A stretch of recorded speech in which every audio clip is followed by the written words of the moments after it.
Hey everyone, I'm Megyn Kelly. Welcome to the Megyn Kelly Show. Later, my favorite poet and yours, Joseph Massey, will be here with his latest book.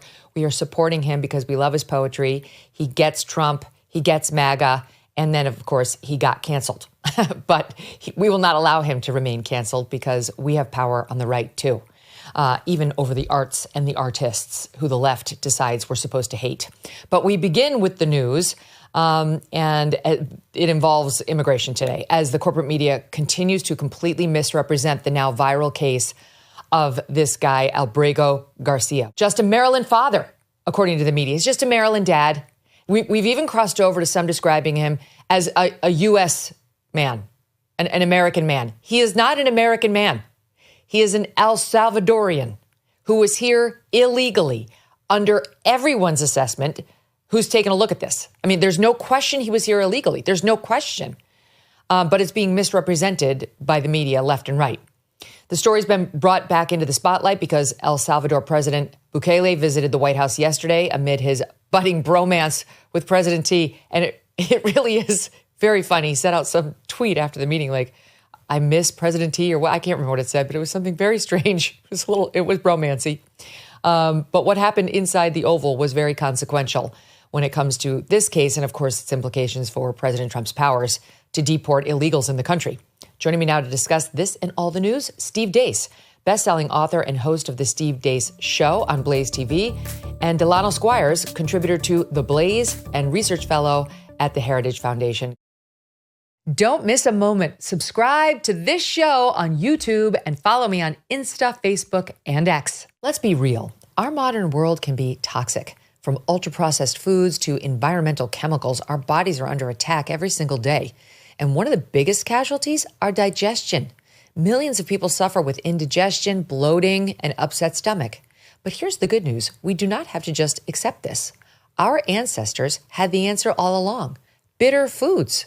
Bitter herbs and plants have been used for centuries to stimulate digestion, supporting detox, and keep the gut thriving. This is why Just Thrive digestive bitters can be a game changer. With a powerful blend of ancient, time-tested bitter herbs, Just Thrive says that just one dose before meals wakes up your digestive system, helping you absorb nutrients better, break down food, and say goodbye to bloating and sluggish digestion. Ditch modern toxins and get back to what our bodies were designed for. Reclaim your gut health with Just Thrive digestive bitters, available now at justthrivehealth.com. Use code Megyn to save 20% off your first order. That's justthrivehealth.com, promo code Megyn. Guys, welcome back to the show. Good to be here. Good to be with you, Megyn. Great to see you. Okay, so this guy, Kilmar Albrego Garcia, is not a U.S. citizen. He is from El Salvador. He was brought here when he was 16 by his parents. He got arrested around, it was 2019, and he was like 19 or 20 at that time. He was arrested outside of a Home Depot in Hyattsville, Maryland, by Prince George County police officers on suspicion of being a gang member. Okay, so that nobody was bothering him. He was here, brought over. They call them so-called dreamers when it's their parents who bring them. They don't come willingly, but no question he entered illegally. But then he was suspected of being a gang member, and that found him in the crosshairs of law enforcement. And they handed him over to ICE. They recognized that he was not here illegally. The following day, he was served with a notice of to appear, and that commenced removal proceedings against him pursuant to 8 U.S.C. Section 1229A. He was charged as removable. The government was recognizing he was here unlawfully, and on top of that, he appeared to have behaved unlawfully, though they did not need the latter in order to deport him. Just the fact that you're here illegally subjects you to being deported. That's just the way it is. Then he went through not one, but 2 court proceedings. The first was a bond hearing on April 29th, 2019 with immigration judge Elizabeth Kessler, who ruled the evidence showed he was a verified member of MS-13. He was afforded a hearing at which he presented evidence and so did the other side.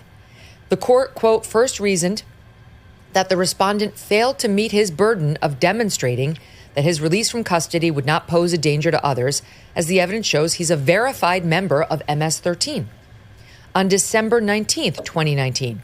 So, 8 months later or so, the Board of Immigration Appeals affirmed that finding that he was a member of MS-13. Quote, notwithstanding the respondent's challenges to the reliability of the Prince George's County Police Department gang field interview sheet, the immigration judge appropriately considered allegations of gang affiliation against the respondent in determining that he has not demonstrated that he's not a danger to property or persons here.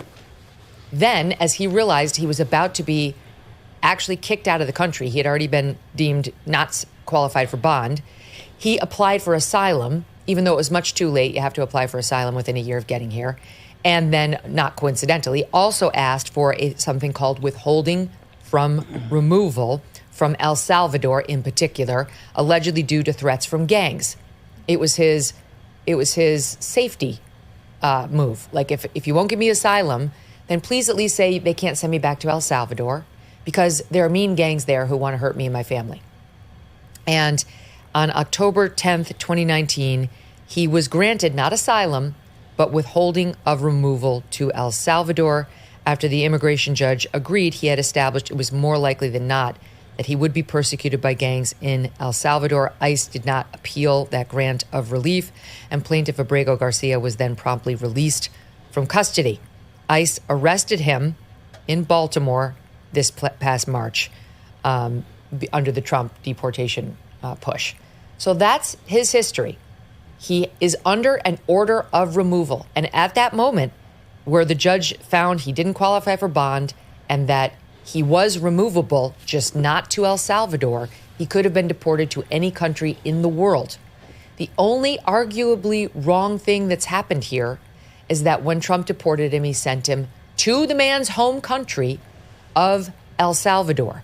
But even that has two potential hooks out of it for the Trump administration. One, if the circumstance that led to the danger for you in that country you're objecting to go into has been removed, then you can be sent back.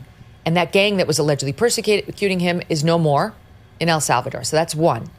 Two, Stephen Miller argued this yesterday, that President Trump has declared MS-13 a terrorist organization and ordered all these suspected terrorists to be removed, period, which is a different kind of removal and may supersede the withholding of removal order. That's something they'd have to argue in court, and it would have to play out, and it hasn't yet.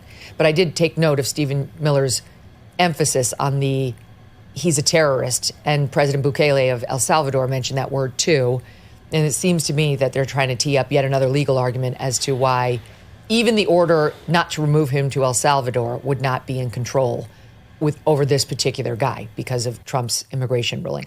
Okay, so that's where we are now.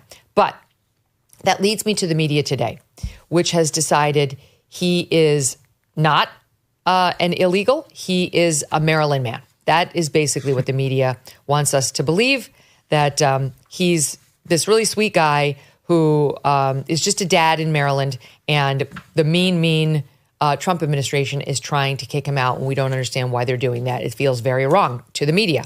Here's a little bit of a stop montage of some of that, talking about him. Just a Maryland dad, guys. That's all. Involving the Maryland father. The Maryland father's case is in court. And happening now, a hearing for a Maryland man. Details about a Maryland man. Tonight, the Maryland man. The Maryland man. Maryland father with protected legal status. The Maryland father with protected status. A Maryland father with protected legal status. A Maryland father with protected legal status. I think that was Newsbusters who put that together. Very well done. It really tells the story. Not one fact that I've just espoused in laying out this story for you and for our audience for the fourth time was repeated in these reports because they're not helpful to the narrative. Maryland father, Steve, is much more appealing. Megyn, I have to tell you, this entire story, there are two kind of meta things about this that stands out to me. Number one, I mean, the long train of due process that this Maryland father has received, it's way more due process than the state of Colorado is apparently willing to grant parents who don't want their kids taken to the island of Dr. Moreau against their own will, and then they'll be put in jail if they don't consent. I mean, apparently this goes to the lie, by the way, we're a nation of immigrants. When my ancestors came here from Italy and Sicily at the turn of the last century, they didn't view themselves as immigrants. They wanted to become citizens. We're a nation of citizens, all right? And so if any point in time, the people that are lawfully here have less rights than the people who are not, we've lost the plot. And then speaking of which, I think this entire story, this is the other thing that kind of stands out to me about the meta aspects of this. I long for the days when the president was a Russian asset that was compromised because of a water sports tape, and he was engaged in quid pro quo with Ukraine, and all the other great scandals. The other side, the left, is now down to how dare you deport this MS-13 gang member. And so I'm reminded of the great prophet Sun Tzu and his Art of War. When your opponent is making a fool out of themselves, let them. Yeah, it's so well said. Delano, this Maryland man thing, and Newsbusters did a good job of showing how it's the exact same language being used on multiple networks, is such a lie. It's an obvious lie. They are obfuscating this. And even when the ones who reference that there was a finding, he's part of MS-13 that was upheld on appeal, the next thing they do is attack the finding. Well, it wasn't much evidence. Well, you weren't there. It was appealed and it was upheld on appeal. They're the ones who are lecturing us about you have to respect the courts or we're going to have a constitution. Well, the courts handled this at the time with the Prince George's County gang unit. And by the way, Prince George's County is not some far right county. It's about as leftist as they come. And now they want we're allowed to second guess that court, but no other court that says he was removable or that the Trump administration made an error here. Yeah, I actually live in Prince George's County, not too far from Hyattsville. So yeah, I'm very familiar sort of with the political climate there.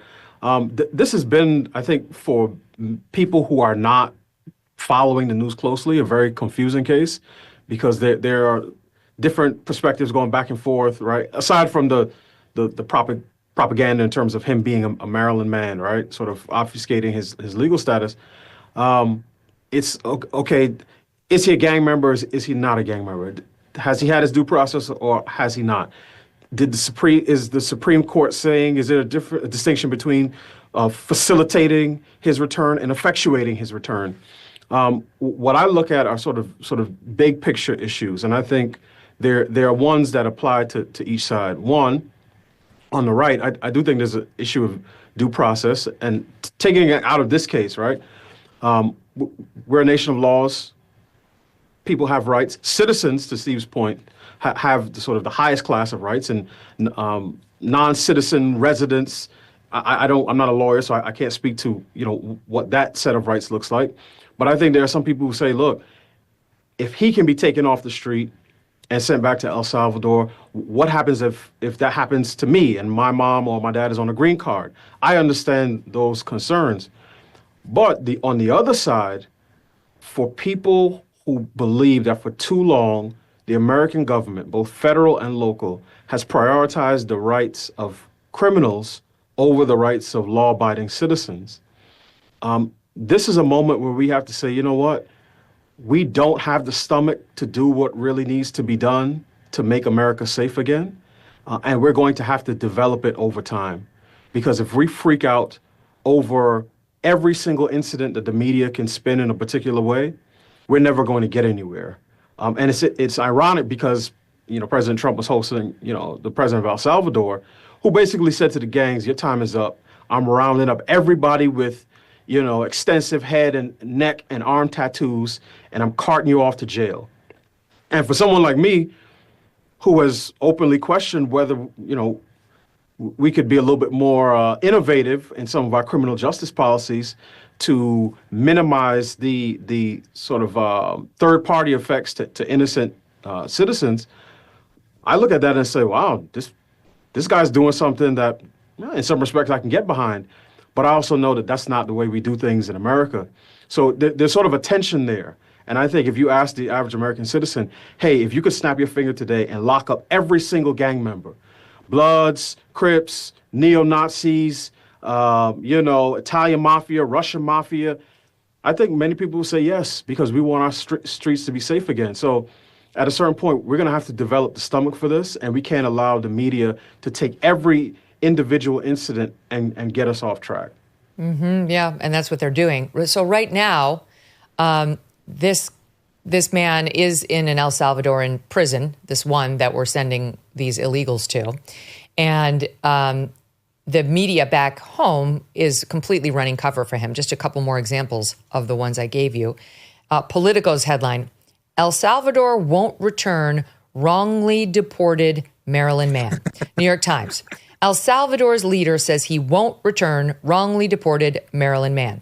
Bloomberg, Bukele says deported Maryland man won't be returned to the United States. I mean, you wouldn't even know that he was an El Salvadorian citizen for many of these. And here is the CBC, our friends up north.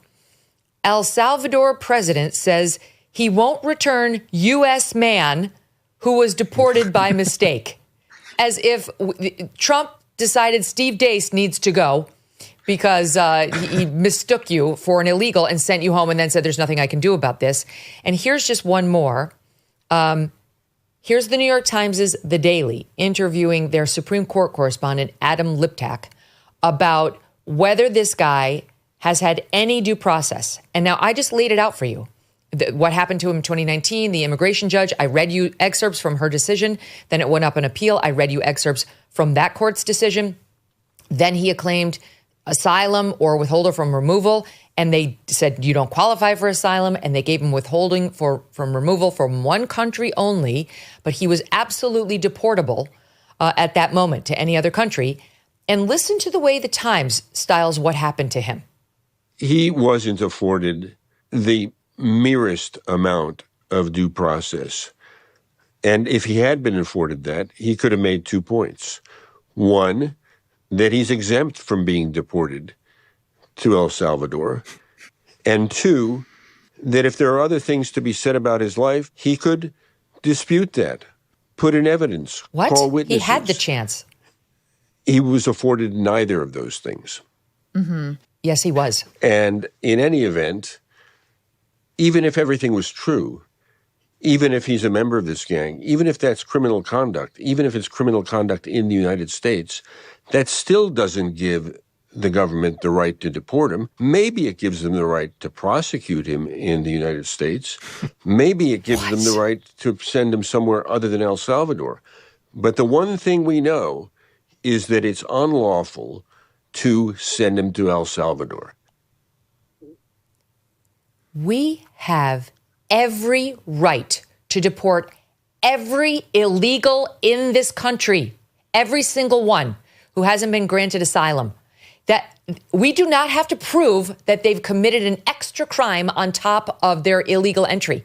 He was absolutely deportable without any finding about MS-13, but one was issued by a court and upheld on appeal. He was afforded due process, Steve. It just happened 6 years ago, and he was given a temporary reprieve, at least insofar as we wanted to send him back to his home. But he absolutely could have been ejected anywhere. And look at the nonsense being spun on the New York Times. It's a hugely popular podcast. That's what the left is hearing every day. If I'm the Trump administration, I'm going to park my car, Megyn, I'm going to park it right here. I don't want to move off of this topic. I want them to keep talking. I want to recycle this day after day after day. If my political opponents want to say, hey, we are the political party of, you cannot deport members of violent gangs, maybe amongst the most violent gangs in the entire hemisphere, or you're heartless and cruel. That's just not anything anybody that's not vested in the undoing of America, who's never going to vote our way anyway, right? This is a zero-sum game now. The immigration issue is. These are just like the gender issue, just like really almost every other issue in the country right now. Mm-hmm. These are incontrovertible worldviews that just simply cannot share a landmass, cannot share a culture. The idea that the New York Times thinks an unborn baby at the very final stage of development has no right whatsoever to life. On the other hand, an MS-13 gang member has a right to set his feet down here on the soil of the United States of America. That's just not a worldview, the country that many of us are talking to could just abide with and live with. And so I think that this is another excellent opportunity to allow the left wants to go ahead and cast themselves outside of reality and outside of sanity to the normie voter out there. Let them. I'd park my car right here. I talk about this issue every day I possibly could if I were this White House. I'd keep recycling ways to keep bringing it up, Megyn, and make them keep owning this. A follow-up to you on that, because that would explain yesterday when Bukele went to the White House. I thought it was pretty extraordinary how Trump basically had the whole cabinet in there. It was, I haven't seen that before. I mean, did you see them all standing there behind the couch? Right. It was Marco Rubio sitting on the couch with Pam Bondi, and then Trump and Bukele sitting in their chairs. And behind Rubio and Bondi was everybody. Stephen Miller was there. Linda McMahon was there. Kristi Noem was there. Like, they're all, everybody was standing. I was like, wow, this is actually very cool. He's brought some into the Oval before, but like, there was a reason he brought them all in.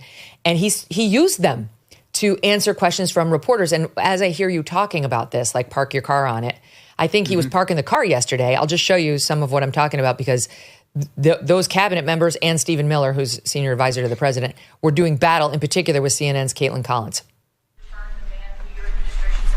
Which one is that? The man who was mistakenly deported to El Salvador. Well, let me ask Pam, would you answer that question? The Supreme Court ruled, President, that if, as El Salvador wants to return him, this is international matters, foreign affairs, if they wanted to return him, we would facilitate it, meaning provide a plane. So will you return him? It's very arrogant even for American media to suggest that we would even tell El Salvador how to handle their own citizens, who again is a member of MS-13, which, as I'm sure you understand, rapes little girls, murders women, murders children, is engaged in the most barbaric activities in the world, and I can promise you, if he was your neighbor, you would move right away. So you don't plan But to the ask Supreme for Court's permission to asking get him to. back? No version of this legally ends up with him ever living here, because he is a citizen of El Salvador. That is the president of El Salvador. Your questions about it for the court can only be directed to him. Can President Bukele weigh in on this? Do you plan to return him? How can I return him to the United States? Like, I smuggle him into the United States, or what do I do? Of course, I'm not going to do it. It's like, the question is preposterous. How can I smuggle a terrorist into the United States? I don't have the power to return him to the United States. But you could release him inside El Salvador. Yeah, but I'm not releasing. We're not very fond of releasing terrorists into our country. That's not going to happen. Well, they'd love to have a criminal, released into our country. There's a fascination. They would love it. Yeah. They're sick. These are sick people. The foreign policy of the United States is conducted by the President of the United States, not by a court. We won a case 9-0, and people like CNN are portraying it as a loss, as usual, because they want foreign terrorists in the country. Mr. President, you said that if the Supreme Court said someone needed to be returned, that you would abide by that. You said that on ARMRA response just a few days ago. How long do we have to answer this question from you? Why don't you just say, isn't it wonderful that we're keeping criminals out of our country? Why can't you just say that? Megyn, I don't do this very often, okay, but in terms of Chef's political kiss. execution, that is chef's kiss level stuff. To make them just sit there and own this. And yes, you are welcome to be the party of violent gang members, and terrorist organizations have a right to be in your neighborhoods against your own will. You're welcome to be the side that represents that argument. I would not move off this talking point. There's an old in the radio business, in the old FM DJ business, the old saying was, just when you're getting sick of the song, the audience is starting to get it, right? Okay, and I would keep going until you've just thought you've completely talked this out, and you're sick of it. If you're in that White House right now, and there aren't any tropes left, there aren't any angles left to this, and I'd recycle a few more days more just to make sure the American people understand totally and completely which side everybody is on this. They might be. They will be getting more fodder to do exactly that. Here's an example of what we're hearing. Next level from the left, Delano, from Rachel Morin. Now, she decided, no, sorry, forgive me, not Rachel Morin. It's from Maria Hinojosa, who decided to say that the reason we're doing this to this man is Trump is a racist. Listen to this, SOT 5. But it should frighten every single person who's watching this. One, the racism is outright. It's because this gentleman is Salvadoran that they're like, oh, we have nothing to do with him. It's just outright, like, we don't need another Latino. We don't need to return him to this country. But two, for any American citizen who has family behind bars, this needs to be concerning to you because the president is saying, we will soon be taking you from the United States to Secot. What do you make of that? It's racism. That's why Trump's so against these illegals. This is actually one of the ironies that doesn't get discussed enough, particularly when dealing with the left, is that they will simultaneously say that America is a systemically and endemically racist nation that harbors hostilities toward, black people, brown people, right? So African Americans, Hispanic people, but then argue that more brown people from South America, Central America need to come here. And it's never made sense to me. Megyn and Steve, if I went to a restaurant... Come to our racist hellhole, is that what you're saying? Yes. Right. Like, if I went to a restaurant and I had terrible service and the food made me sick, the last thing I would do to other people who I love and my family is to say, well, you guys should go there as well. So they're making an argument... Right? And they do this constantly. It's America hates black and brown people, but we should have as many, come here as possible. And look, I say that my parents immigrated from the West Indies in the late 70s, early 80s. I grew up in New York City where, every third person has family that came here at some point, to Steve's point, since, the turn of the 20th century. But again, it's a nation of laws, and I believe every nation it's the immigration policy of every nation to prioritize its citizens over foreign nationals. Point blank, period. I don't care what the nation is. I don't care what foreign nationals you're dealing with. The citizens should always come first. And I say that thinking of this issue as a father, right? I have responsibilities to my wife and my children. And even though my wife and I may say, we want to adopt a child. And my children may say, we would love to get a new sibling. If we tell our kids we're going to adopt one child a week for the next 15 years, at a certain point, they're going to question whether or not there are going to be enough resources, whether the character and sort of culture of our family is going to change, and how we are going to ensure that all of the children, the new children, feel some sense of togetherness in our new home. And America's leaders have failed to do that when it comes to immigration and assimilation, so that we all feel that we have, we're equally vested here in this country. Spot on. This woman, Maria Hinojosa, who I played from MSNBC, we've talked about her before. She's the founder of Futuro Media and host of Latino USA on the Public Radio Exchange, formerly NPR. And in September, she was on MSNBC saying Hispanics back Trump because they want to be white. She said, quote, Latinos want to be white. They want to be with the cool kids. So that's how Maria sees the world. But, the evil Trump doesn't see them as white, which is why they have to go. I wanted to play one other soundbite from the Daily today and the misinformation that was spewed by this Adam Liptak this morning. Listen to him suggesting what's next as a result of Trump's behavior here. This is SOT 3. Adam, I think that probably there are a lot of people out there that might say something along the lines of, this man was in the country illegally. There's a reason to think that he's a gang member. Trust the president. Maybe there are some mistakes along the way, but by and large, why are you guys getting all worked up about this? We send him back to where he belongs. What would you say to those people that might think that? What I would say is that there's really nothing in the administration's legal logic that would prohibit the administration from picking an American citizen off the street, send them to a vicious prison in another country where torture is routine, conceitedly lawlessly, and then say, whoops, sorry, nothing we can do about it. You're going to spend the rest of your days there.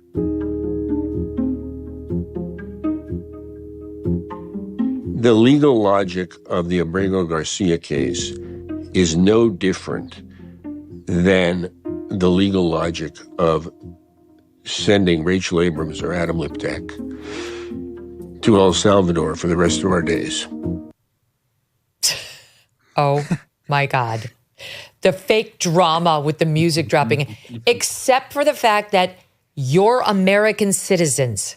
And Trump is not claiming that he can pick up any American citizen and deport them.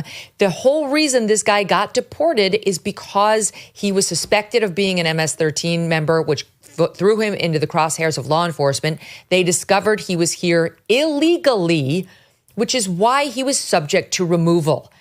We are not deporting American citizens to El Salvador, and Trump knows that we cannot deport American citizens to El Salvador. There was a whole long exchange yesterday at that same meeting about Trump's desire, potentially, to send convicted serial killers or child molesters who are U.S. citizens in our jails now to that prison, like to house them in prisons outside of the United States, people who have had their due process and been found guilty and are incarcerated. And he said, we're actually looking into whether that is legal. Not you're deported because we don't like you, Adam Liptak, New York Times Supreme Court reporter, who thinks he's as in danger as an MS-13 illegal in this country. It's so dishonest. Okay, but I wanted to turn the page because I mistakenly mentioned the name Rachel Morin when I was trying to get to Maria Hinojosa earlier. And the reason her name is on my mind is because this poor woman was brutally murdered by an illegal back in Maryland, Delano's home state now. And she was a mother of 5. She was 37 years old. She was jogging along a trail in a quaint little community northeast of Baltimore when an illegal migrant named Victor Antonio Martinez Hernandez grabbed her and strangled her and beat her to death. He was 23 years old. He got here under the Joe Biden Welcome Program, where we opened our border. He crossed into the U.S. in February of 2023. The autopsy reports revealed that this poor woman, Rachel Morin, had endured 15 to 20 blows to the head and had died from a combination of strangulation and blunt force trauma. This guy killed her, then fled the scene, and authorities said during his trial that they found DNA matching his at the crime scene. Then they traced him to Tulsa, Oklahoma, where police arrested him. It did not take the jury long at all to find him guilty. And the Harford County Sheriff, Jeff Gaylor, said the United States immigration system failed Rachel Morin. The failure here, again, he said, is the immigration system that allowed this person to enter our country illegally and remain in our country and commit crimes, first in Los Angeles and then here in Harford County. This is why. This is why Trump is doing this, Steve. This is why Stephen Miller is so outraged at the way the media is portraying this, at the lack of attention that even the Maryland lawmakers, federal, those who are in the federal government, are now speaking out about this guy Abrego Garcia, but don't have a word for Rachel Morin. Their priorities are completely upside down. 100%. And I mean, what you just tragically described, Megyn, was 100% avoidable crime. Not all crime is avoidable. Wrong place, wrong time, circumstances beyond your control. But that was 100% unavoidable. Did not have to happen. And it simply happened because the United States federal government under the previous regime aided and abetted it. And I mean, their fingerprints are on the murder weapon here. These two stories are actually connected in some respects. What we were just discussing and what we're discussing now from a political standpoint. What we have learned on the right in the last few years is that the way we do persuasion in this era is different now. And in previous eras, you used to start with an objective truth claim, and then you would close with a personal testimony and story to kind of cinch the argument with an emotional connection. And the way we do business epistemologically in the West now is different now. And now you have to begin with an emotional appeal. You have to gain emotional credibility first before people will philosophically listen to you. And the left has beaten us over the head with this for the last couple of decades. And we're beginning to figure out now and do this better on our own. And we're using stories instead of statistics of tragedies of what you just said. Hey, because ultimately we're dealing with people and souls here, not numbers on a page. And these statistics, they come home to real stories, real tragedies. Someone's daughter isn't coming home for Easter this weekend. Someone's daughter isn't going to be there at Christmas next year or ever again. Why? And then that gets us into the philosophical arguments about what happened here. They're trying to emulate this now with the case of the MS-13 gang member.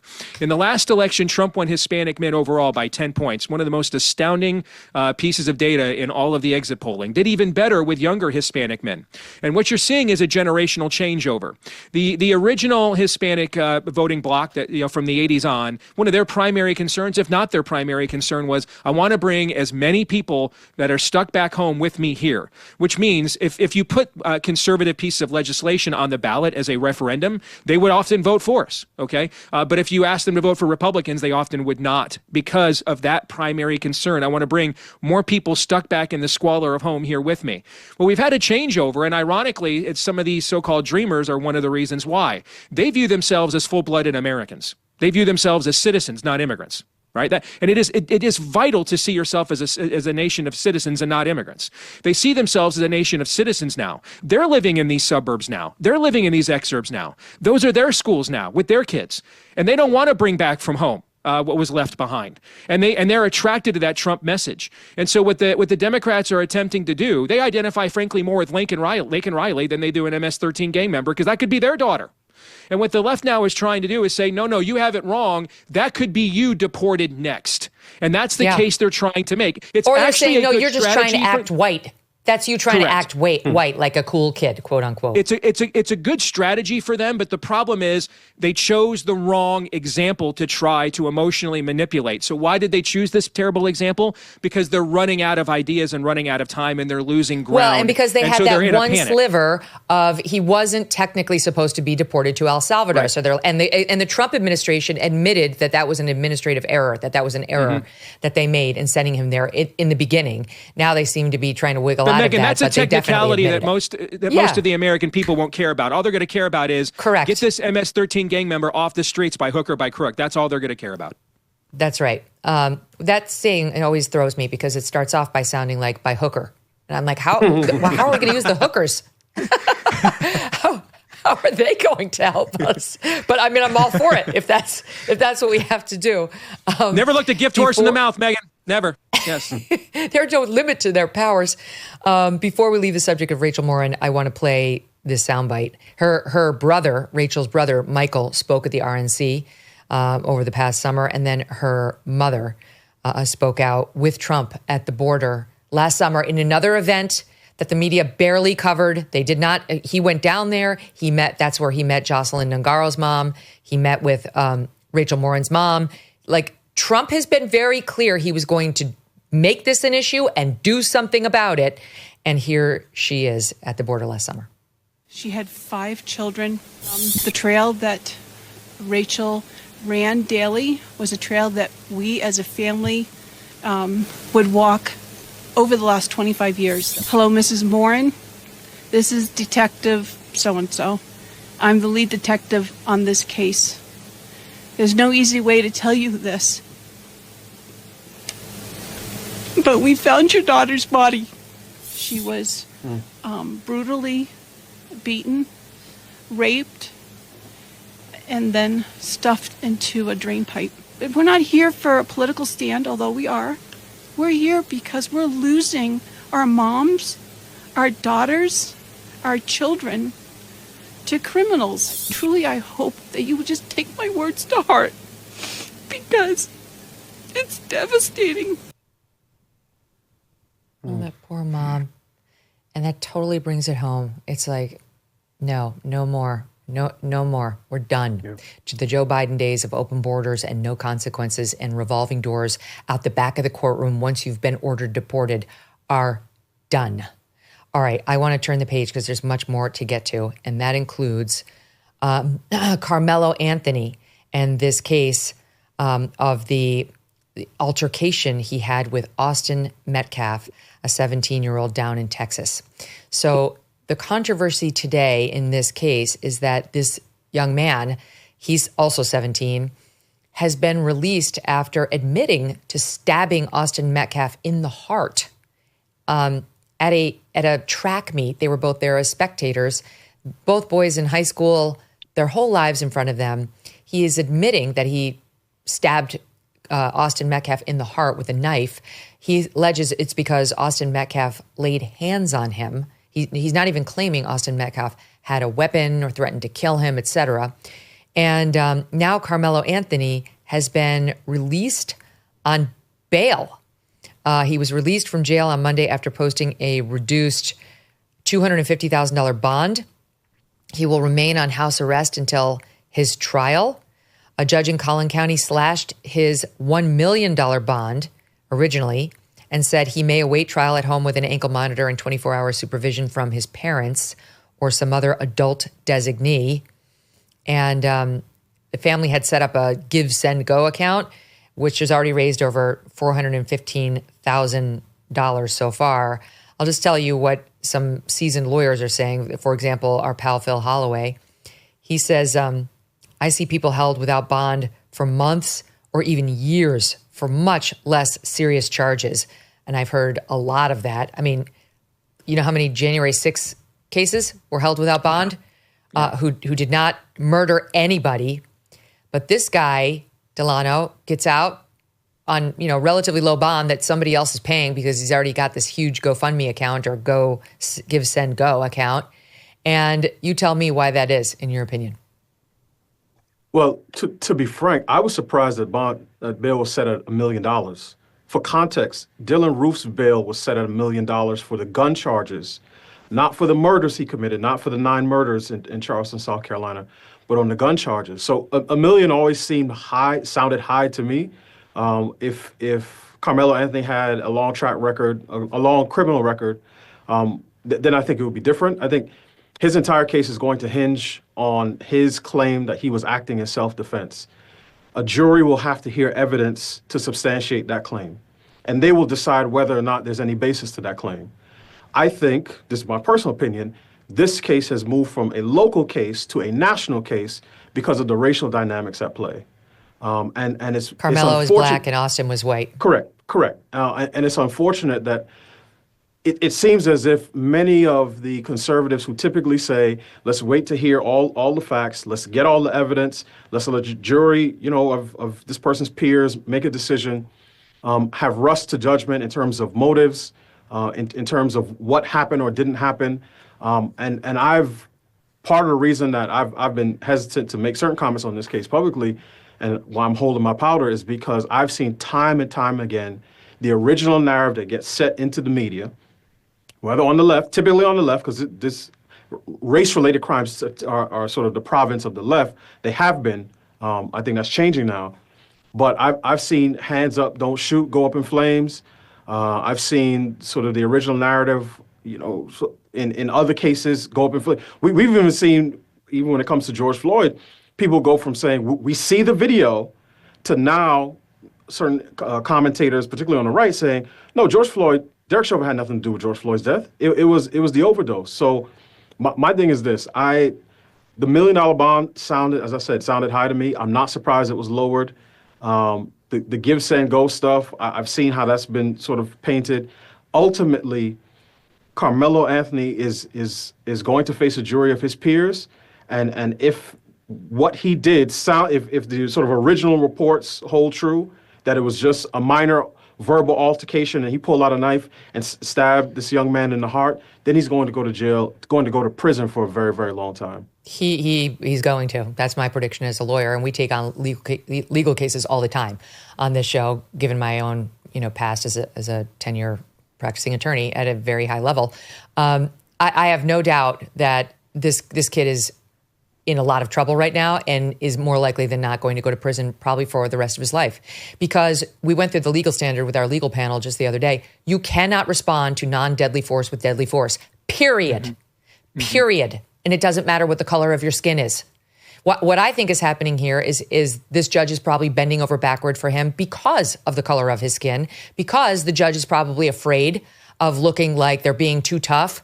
But the defense law firms down in Texas who deal with this kind of law all the time, for example, Granger Muller, criminal defense law firm from Texas, said those accused of murder in Texas will have a bail amount set at $1 million or more, period. That's what they do. The lowering of it was remarkable. Yes, he's 17. That may have had some effect on the fact that he's still a minor, so he's technically under his parents' control. But the parents know very well that this kid could be facing life in prison. So there is a flight risk. There's some sort of risk associated with this. And if what's alleged by the kid's own words here, Steve, is true, I don't know whether the community is in danger or not. Honestly, like this is alleged to be a hair trigger situation where this kid responded to some sort of hand on him, trying to remove him from the spot where Austin and his brother and friends were watching a game. And let's go with the worst possible interpretation. Austin is a racist, which, by the way, there is zero support for. Some left-wing loons got that going on X, and I hope you all face defamation lawsuits. There's zero support for that. But let's just go with the worst case thing you could imagine, where Austin Metcalf said something racist. No one's alleging that. And that Carmelo Anthony got upset and said, yeah, I'm not leaving. And then said, go ahead, make me. And Austin Metcalf laid hands on him to make him. You still cannot pull a knife and stab him in the heart. We went through the law. You, A, cannot be the person who provoked the attack on you in response to which you used a knife. And so he can't claim self-defense for that reason. And more importantly, B, the response to force being used against you in all 50 states in the union must be proportional to the threat. And you may not use a knife, a gun, or any other means that will obviously cause death or risk serious bodily harm if that is not what's about to happen to you. Here is the police affidavit in support of the arrest. Anthony later told responding officers he was defending himself, explaining, quote, he put his hands on me. I told him not to, while, quote, crying hysterically. The affidavit said Anthony also asked if Metcalf was going to be okay. Of course, he had already died, was officially pronounced dead at a hospital less than a half hour after the stabbing. Your thoughts on it, Steve?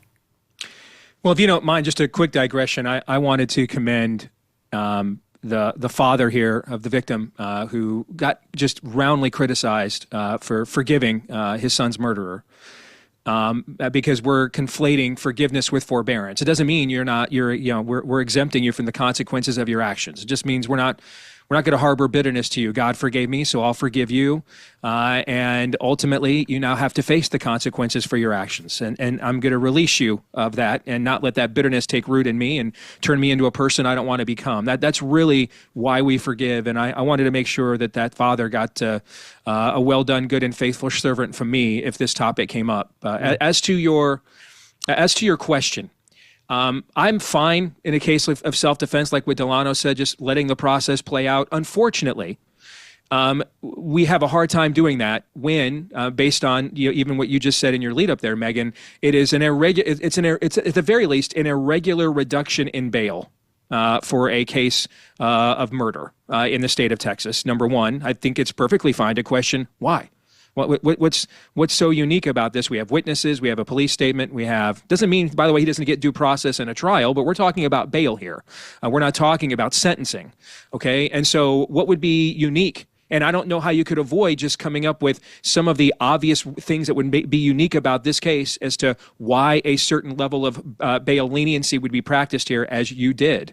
I'm actually way more disturbed in trying to figure out what would contemplate someone to say, I want to give my hard-earned money to this give, send, go.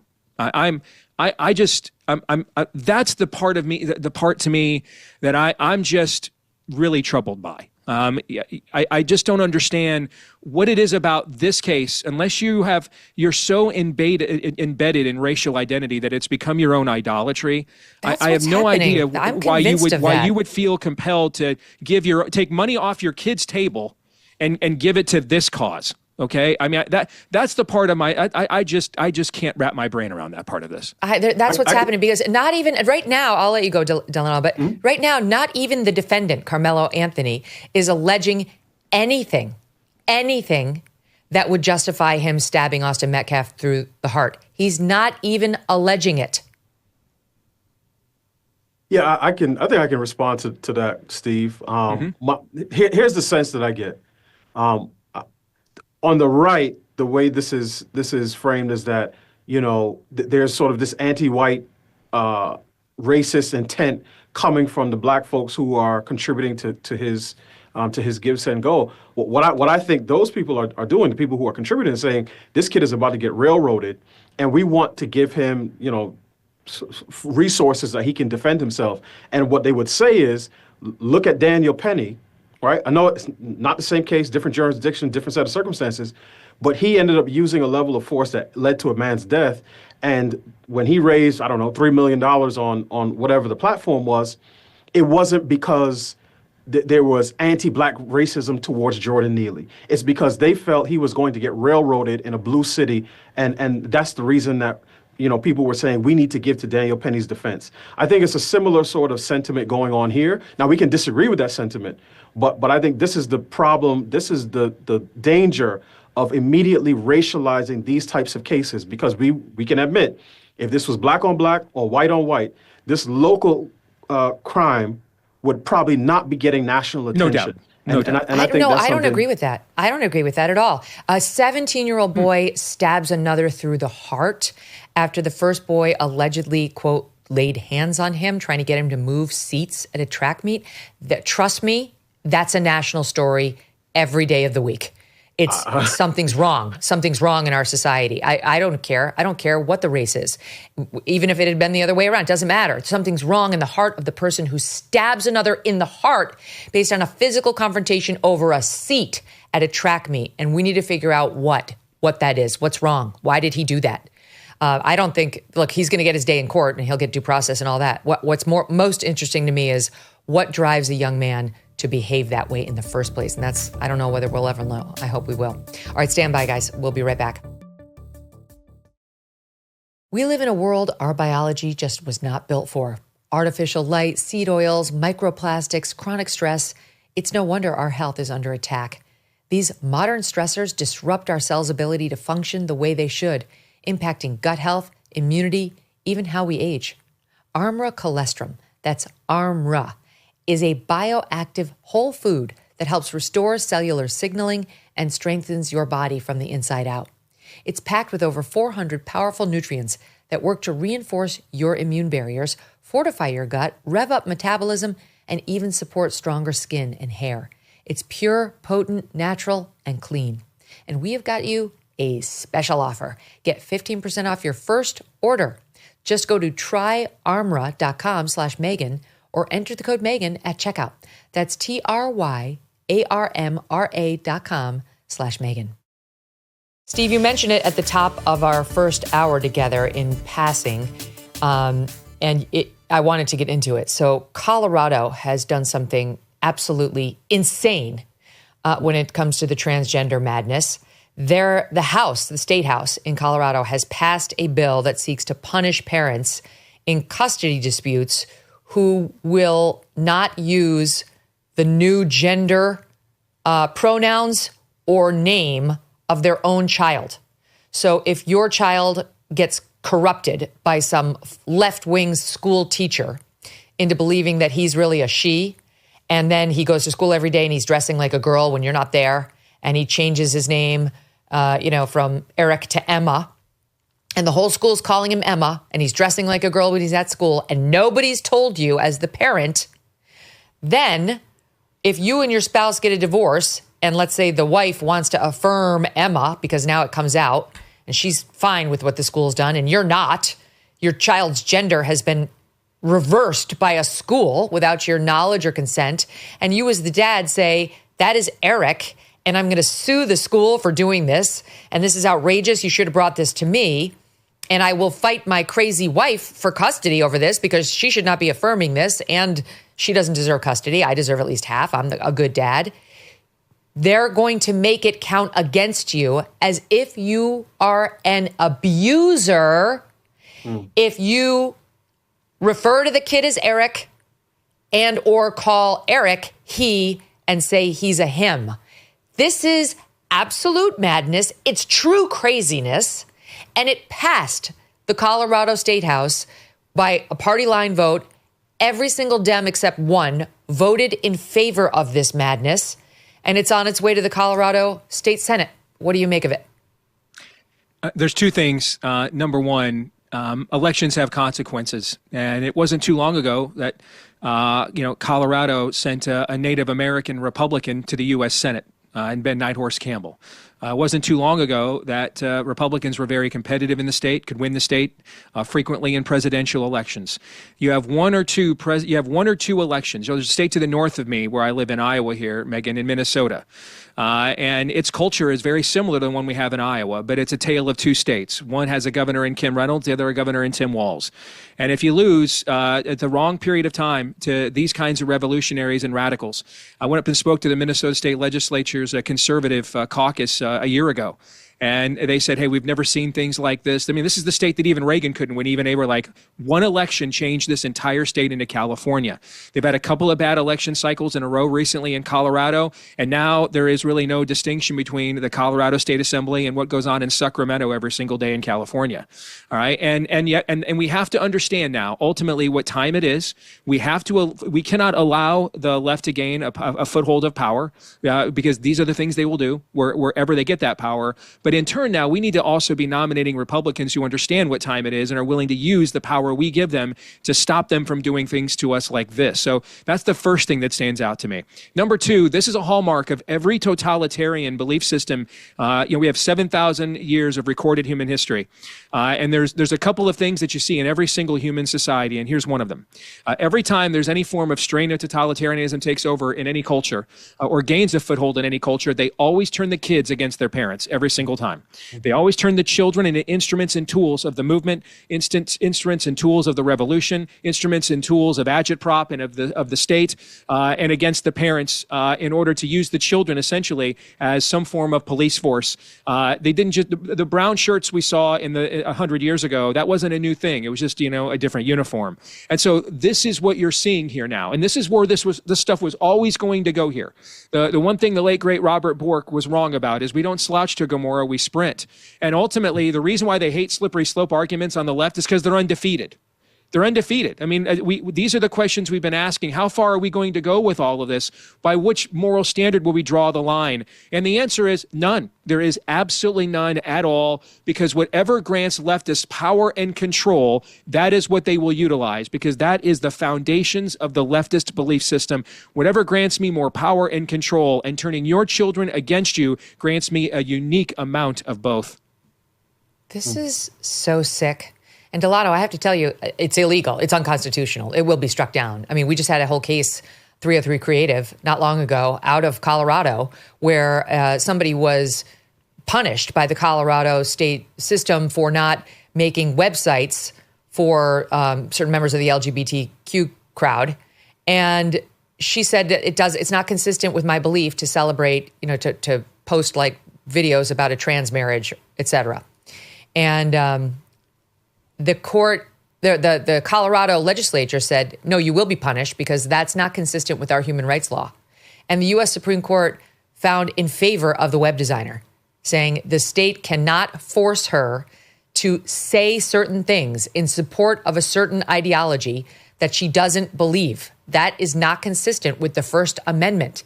And similarly, the state cannot punish a father, in my hypothetical, could be a mother, whatever, for refusing to adopt fake pronouns about his or her own child. And not only that, but deprive them of custody of it. But separate and apart from all that, morally, just morally, this is deeply wrong, and trying to strong arm parents into supporting a process and an ideology that are extremely dangerous for minors. Yeah, I think one of the most important things that any conservative legislator, policymaker, politician could do is to state unequivocally, whether you start in Genesis or the human genome, there are two sexes, male and female, and switching is not allowed. and all sort of family policy, every issue dealing with this particular subject should flow from that sort of bedrock reality.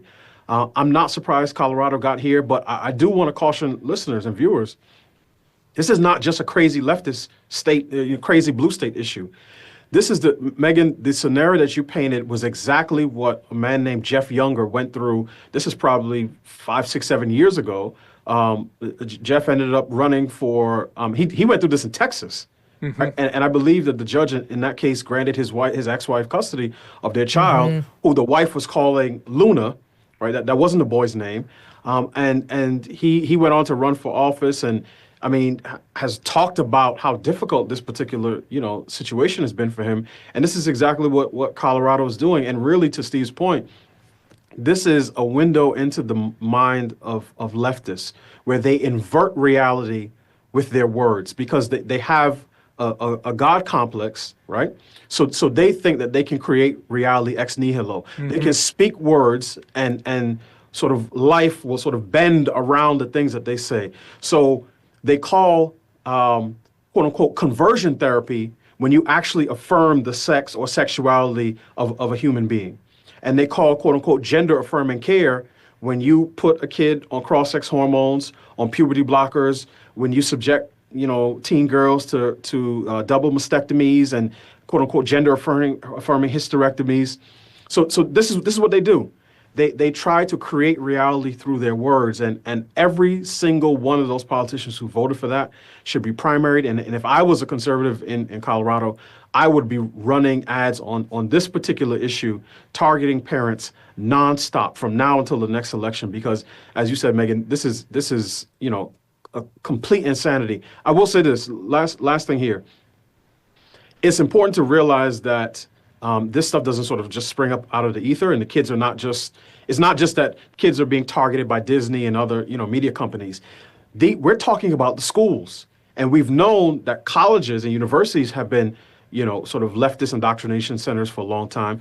But now the left is trying to pull this back down to K through 12. And one of the things that it must do for parents is to spark an education revolution in this country. And part of that is going to be an increasing number of parents saying, not only am I fully in favor of school choice, and that might be, universal school choice, education savings accounts in some states, but some parents are going to have to make the decision that if I want to ensure that my children are educated according to our value system, the only way to guarantee that I can do that is if I teach them myself. So I do think that you're going to see this lead to a resurgence in homeschooling in many of these states. This was too radical for Gavin Newsom in California. The California state legislature passed a bill just like this, and Gavin Newsom refused to sign it. That's how crazy this is. And you accurately point out, Steve, it wasn't so long ago, Colorado was reddish, purple. Now it's considered blue, but there's probably a healthy red strain in there that could be revived if they go too far. And if you're too radical for Gavin Newsom, aren't you too radical for Jared Polis to sign? I mean, we're going to find out. We'll see what the Colorado State Senate does and then what Polis does. But this is crazy town. And again, the speech restrictions, I think, will be overturned as unconstitutional. All right, let's move on because I have other things I need to get to. Go quickly. Okay. I was just going to say, if there's such a thing as the Colorado Republican Party, you just did their 2026 campaign ad. This is too radical for Gavin Newsom. It has to be too radical for Colorado. Now, I don't know if there's a Colorado Republican Party anymore, but if there is, you just did them an in-kind contribution with that. They should listen to me. They would probably do better. Okay. Speaking of speech that is problematic, AOC has been out there on this, I don't know if it's campaign trail, I don't know what we're calling it, but this like fight the oligarchy tour with Bernie Sanders, from which, venue to venue, she travels first class, sipping her champagne, in the first class cabin as the losers and plebs walk by to coach. They're the ones she's really fighting for. And she's decided to ramp up her anti-Trump rhetoric in a way she's done before, but that could be deeply problematic for her if Trump actually decides to pay some attention to her. Listen to her just the other day, SOT 11. Donald Trump is a criminal. who was found guilty of 34 felony counts of fraud, liable for sexual abuse. Of course he's lying and abusing and manipulating the stock market too.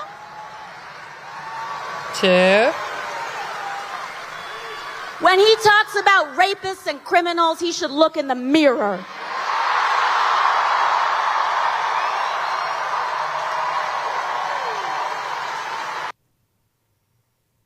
Okay.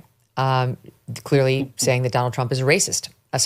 Rapist. She also thinks he's a racist. He's all the ists. But here, she's in deep trouble because he was not found liable for rape.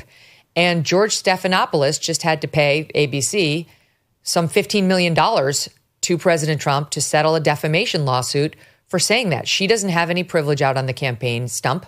She's not protected by speech and debate while she's out there. And I ask you, Steve, whether Trump should do something about this, because quickly, here she was just in January on social media about his inauguration. Listen to her there. All these journalists are like, Congresswoman, are you going to the inauguration? Congresswoman, are you going to the inauguration? Are you going to the inauguration? Let me make myself clear. I don't celebrate rapists. So no, I'm not going to the inauguration tomorrow. That's at least twice. I'm 10,000% in favor of consequences being ratcheted up comprehensively in the culture at the moment. So commenso festival of lawsuits and lawfare. To me, this would be just restitutional for everything they put the president through in the last year and a half. So sure, I'm completely and totally in favor of it. In fact, now that you mention it, I'm kind of surprised he hasn't done this already. Yeah, I think he's probably just not paying attention to her. But, think about it. Well, Delano. hold on now. You may have also stumbled on something there. That might be the ultimate diss. Like, you're just not even worth the salt in my tears. I have no idea who you are exactly. You're not even worthy of a lawsuit. Exactly, yes. But think about it. Like, we've gotten so used to people saying the worst things about Trump. I mean, truly the worst things that you're kind of like, whatever. But, like, if picture, like, yourself or anyone you know, if you got called that word, you would absolutely sue her. It would be so jarring and upsetting and defamatory. There'd be no question that you needed to do something about it. And really, the standards should not change just because you're Donald Trump. Yes, as a politician, you need to take barbs like, he's a liar, he's a bad person. Those are opinions to which she's totally entitled.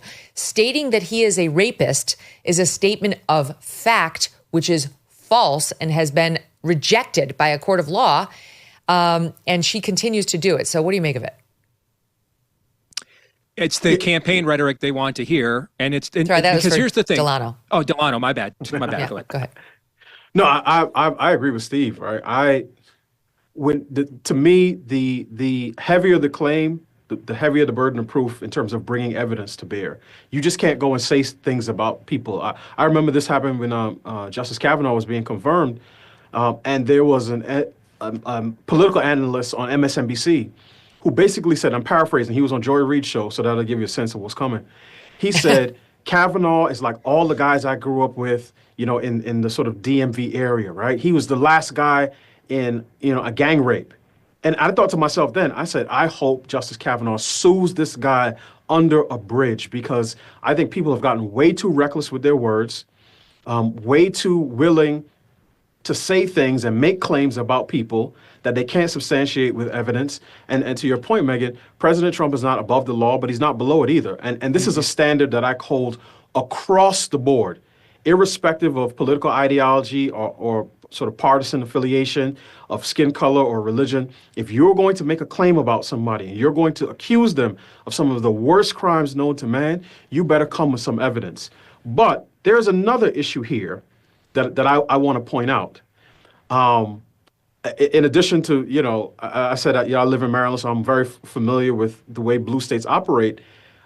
I worked in local government for almost 15 years. My last year was in a gun violence prevention office, and I did some restorative justice training. I got certified in restorative justice. And one of the things that I noticed is that the people in restorative justice were always against punishment. They hated the punitive aspect of the justice system. unless it was against people that they didn't like.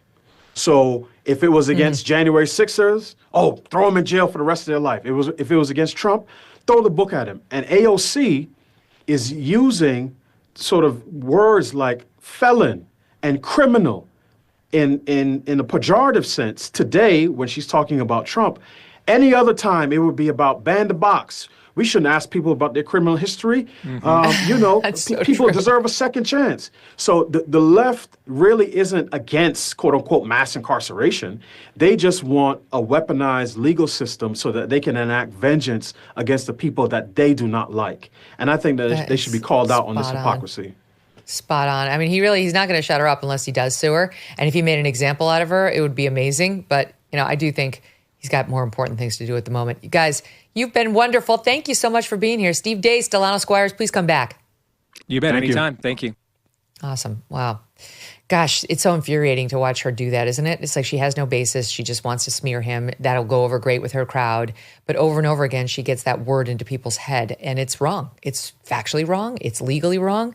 It's morally wrong. But that's AOC for you. That's the left's great white hope right there. Sandy Cortez and her the way she talks, her weird affect in front of the crowd. And I don't know what she's doing, but I predict that on the more massive national stage, it's not going to go well for her. They think that's their hope for 2028. Let's see. I don't think so. I really don't. These days, it feels like nothing surprises us anymore, but not in a good way. The headlines are heavy, the future feels uncertain, and so much is out of our control. But one thing you can take control of right now is your family's financial future with life insurance through SelectQuote. Whether you need $500,000 or $50 million in coverage, SelectQuote makes it easy to find the right policy for your unique needs. They have helped over 2 million people find more than $700 billion in coverage since 1985. And they do it fast, often in as little as 15 minutes. Other life insurance brokers might push generic, overpriced plans, but SelectQuote's licensed agents work for you, not the insurance companies. Even if you have a pre-existing condition like high blood pressure or diabetes, SelectQuote partners with carriers who can still offer coverage. And if you're healthy, you could get same-day coverage with no medical exam required. So don't wait for another what if. Consider taking a step to secure your peace of mind. Get the right life insurance for you for less at SelectQuote.com/Megyn. That's SelectQuote.com/Megyn. SelectQuote. They shop, you save. Now we're joined by the official poet of the Megyn Kelly Show, the uncancelable, thanks to all of you, Joseph Massey. Joseph has a new book of poetry just out. It's out today, in fact. It's called America is the Poem, and it is absolutely gorgeous. It's based on a poem he wrote in advance of the inauguration, and here he is reading just part of that. Rain washes the dust from train windows as we barrel through the poem of America, what you were and will be again. I see you in silos rising like fists from farmland. America, the land itself says, fight. America, you defy the narratives imposed to poison your majesty. There is no other time to watch her rise again. Joseph, absolutely well done. Welcome back to the show. I love that. And just hearing you read that gave me the chills a couple of times. Like incredibly moving words, the way you read it. And our mutual friend, Sasha Stone, did the video over it. So that's awesome. Love the partnership. What inspired you to write it? Well, I'll tell you what inspired me. It was when Trump was, when the assassination attempt occurred in Butler, PA, I started to kind of come around to Trump because that assassination attempt, when he stood up with blood on his face, everything became much more real to me. Trump was no longer like a character. You know, he wasn't some showman or carnival barker like I had kind of had in my head about him for a long time. And it became so real, so viscerally real, what the stakes were with the election. And so I think the poem started writing itself then. But then after he won, I decided to just go for it and to try to make it happen. But even if I didn't get to read the poem at the inauguration, I wanted to end up with a poem that I was proud of and that fellow Americans could be proud of as well. You wrote the poem and now parlayed it into your latest book called America is the Poem. Both the poem's called that and the book is called that. Let's get this up front. How can people buy the book? On Amazon. That's where you could buy it. And you can get it as a Kindle ebook or as a paperback. Yep. Okay. And the reason we want to make sure people know that they can go and support you directly at Amazon and buy this book, America is the Poem, is because no one wanted you to be here. Your industry didn't want you to be here. Your critics didn't want us to be discussing your poetry. They wanted you, basically your voice snuffed out and never to be heard from again because you got swept up with really just a dispute with an ex-girlfriend in the Me Too movement. And the most vicious people of all, the poetry industry. Who knew? People thought it might be educators. Who knew? But no one had their money on the poets being the nastiest group of people. But man, they tried to snuff you out permanently. So for the audience that hasn't yet heard that story, can you just give us the quick overview of what they tried to do to you?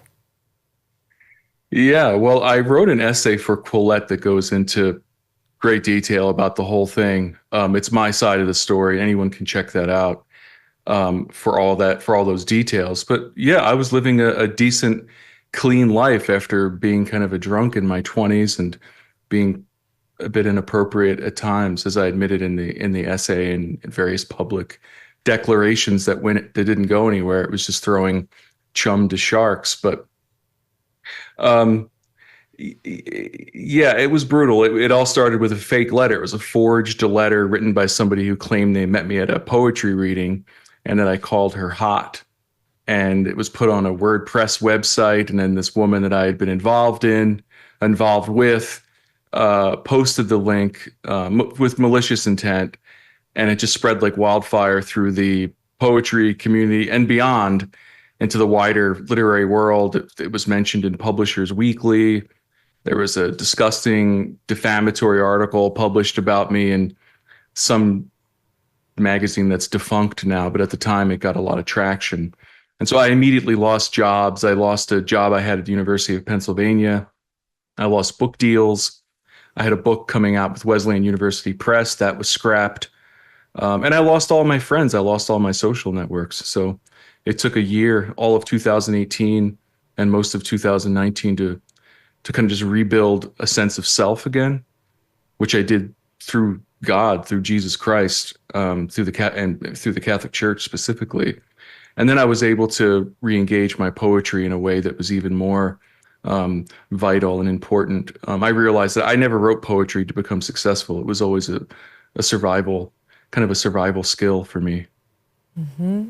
Do you wonder why you haven't been welcomed back in? You know, you were reviewed by the New York Times and all these other mainstream so-called publications, and we're seeing many men who were kind of canceled by the Me Too movement given a road back. Why not you? Like, what's to stop you from going that route? Why wouldn't they allow you back? What's to stop me? Other poets are the ones. You're not allowed back once you've been canceled. And in my case, I'm even more of a boogeyman to them because, well, I published that essay in Quillette, which at that time in 2019, they were all screaming, "Oh, he's publishing in a fascist publication," Quillette of all things. And then I dared to self-publish and appear on your show, and I started expressing political opinions on X or then Twitter. And so now I'm not called the things that they were calling me before. Now I'm the fascist. And the funniest thing I was called recently because of the inaugural poem I wrote was the poet laureate of white people, which I thought about including in the as a blurb on the back of the book, but then I decided against it. That's so weird. I don't even understand that. Very, like very that, weird. it's not something you write about. You're not like, that's not your thing. Your thing is beauty, and you find beauty in the smallest places, and you spread it both with your photography and your poems, and you spread it to all of us if we follow you on Substack, on your weekly newsletter, which you deliver by email, on your poems, on your books. So I don't even get the race thing. Is that just to diminish you because they think you're a Trump supporter? That's solely the reason. That's the only reason.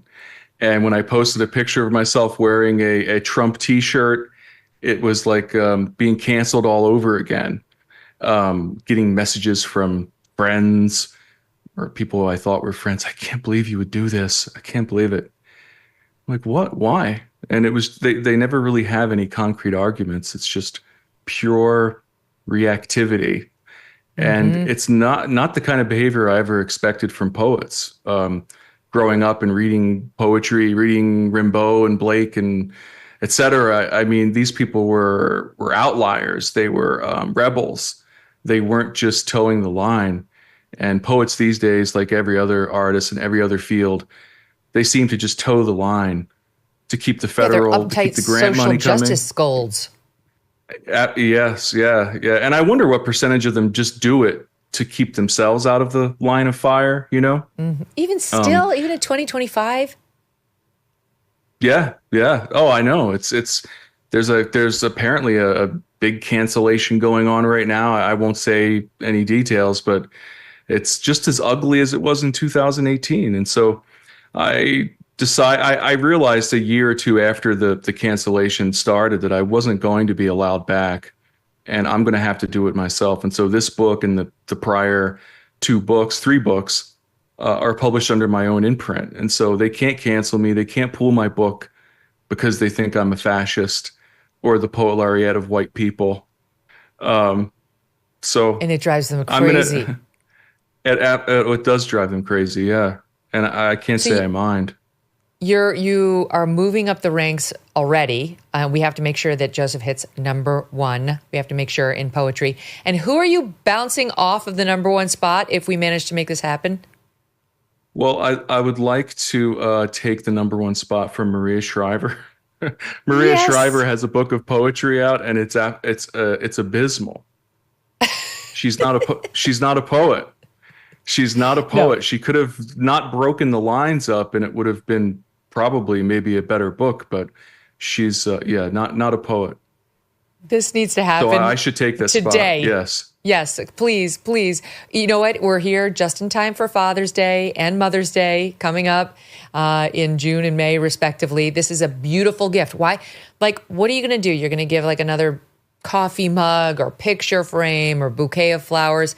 Okay, I mean, fine, nice try, but coupled with a book of poetry called America is the Poem, something patriotic, something that will stir a feeling inside of them, a way a bouquet of flowers never could do. That's what you need to do. Go to Amazon right now, buy it. It's called America is the Poem by Joseph Massey. And not only are you getting a great gift for yourself or someone you love, but you're supporting Joseph Massey and most importantly, giving a strong middle finger to the assholes who tried to ruin this man twice, right? For being swept up in an alleged Me Too situation and then for being a Trump supporter. We're the answer. We are the answer. We're the only ones who can tell the woke Puritan mobs he's not canceled. F off. That's what I love so much about your story is like so many of our audience and others got behind you when they heard the story and said, we refuse to let you keep him down. You know, we refuse. And most people don't even care, to be honest, about the specifics of what happened in this whole Me Too. It's like, okay, whatever it was, you paid a mighty price. You lost your whole career. Oh, your quote, respectability. But you refused to stay down, even though, Joseph, you had zero connections, zero power, and I think it's fair to say zero money. That's absolutely right. Yeah, I was living in substandard conditions in a basement apartment, and just starting to make it, working at UPenn part time, and then the cancellation happened, and it lost everything, and so it's been a steady process of rebuilding. But you're right, I've never stopped. And that drive to write poetry has been with me since I was a child. You know, it's always been a survival tool. It's always been something I use to process the world and make sense of the world around me. They can't take that from me, and any real artist isn't going to let a mob take that from them. So anyone who's being canceled, just keep doing what you're doing. Mm-hmm. The updates on your X feed sometimes, at least certainly less recently, often are pretty honest about how you struggle with depression and, are feeling at times hopeless about, can I make it? Are people following? Does my voice matter? But then I saw you move to a nicer place. You got out of the basement and you got a cat. And I saw signs of like hope, both in your writing and in your posts. Have you experienced an uplift? Oh, absolutely. Yeah. I mean, I live in an amazing apartment that has heat and doesn't have mold on the walls. You don't ask for much. I have a great cat. I don't ask. I know. Jarvis. Jarvis is great. I have a wonderful tuxedo cat who makes sure I get to bed at a certain time and wakes me up at 4 a.m. It's like living in a monastery or something. And I live in upstate New York now. It's great. It's beautiful. The landscape is great. My poetry is paying for my groceries and paying my utilities and paying my rent. That's not a common situation for a poet. Unless you're Maria Shriver. Right. And she doesn't need the money. We all know that. She's married to Arnold. Well, she's his ex. I'm sure she did just fine in that divorce. Now her son's a big star, too. He's got a Nepo baby starring in the latest White Lotus. So we don't want Maria Shriver at the top of the poetry list.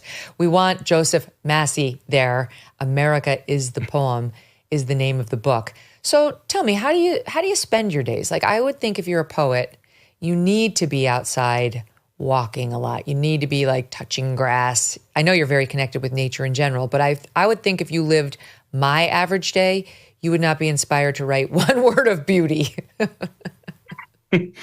It's a contemplative lifestyle. I walk a lot, and while I'm walking, I'm thinking about poetry or I'm praying. And prayer is a big part of my life. And all of that is inextricably connected to my creative life, to the poetry. I feel like most things I do are in service to the work. Even when I'm on the couch watching White Lotus, for example, like I need to come down a little bit from all of it and kind of tune it out. But everything's in service to the work, and that's the way it should be. That's the way I've always lived, whether I was canceled or not canceled, or standing at a wine and cheese party after a poetry reading and just wanting to run out the back door. It's always just been about the art for me. Mm-hmm. I love it because those pictures make you feel something special too. And we've all walked by like the puddle with the reflection of the white church steeple and thought, oh, that's so pretty. But only you will stop and take a picture of it. And the lighting of your shots is just right. You post it online. And it's the same exact thing as your poems. It's like just a moment of feeling something serene, godly, spiritual, beautiful in the midst of X, which is where I consume most of your posts, which is, of course, a toxic wasteland. That's what social media is, and that's kind of why we're there. But just a reminder of your humanity. That's the service that you're doing us all, and the books all the more so, because that's something you can sit down with, especially people who can't meditate. I know a lot of people are like, I can't. It takes up too much of my, as soon as I try to calm my mind goes nuts, and I think about every problem, my to-do list.